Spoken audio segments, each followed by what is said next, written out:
உங்களுக்கு மன அழுத்தம், மனபாரம், மனசில் ஒரு இனம் புரியாத கவலை, இந்த மாதிரியான பிரச்சனைகள் இருந்துச்சு அப்படின்னா நீங்கள் முதல்ல செய்ய வேண்டியது உங்கள் வாழ்க்கையில் தாம்பத்திய உறவு சரியாக இருக்கா அப்படிங்கிறத செக் பண்ணி பாருங்கள். தாம்பத்திய உறவு, அதாவது பால் உறவு, நீங்கள் நினைக்கும் போதெல்லாம் நினைக்கிற மாதிரியெல்லாம் கிடைக்குதா அப்படிங்கிறத ஒரு செக் பண்ணி பாருங்க.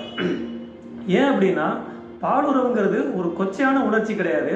அது ஒரு பயாலஜிக்கல் நீடு, நம்மளோட உயிரோட தேவை. அது ஒரு உடல் தேவை. செக்ஸுங்கிறதே ஒரு வகையான எமோஷன் தான். அது எமோஷன்னா எனர்ஜி, ஆற்றல், அந்த உயிர் ஆற்றல். அந்த உணவு, அந்த எமோஷன் கூட நமக்கு சரிவர நிறைவேறாமல் இருந்துச்சு அப்படின்னா அது என்ன நடக்கும்னா உடம்புல கடுமையான உடல் இறுக்கத்தையும் மனசுல இறுக்கத்தையும் உண்டாக்கும். மனசுல ஒரு ஒரு இனம் புரியாத ஒரு கலவையான ஒரு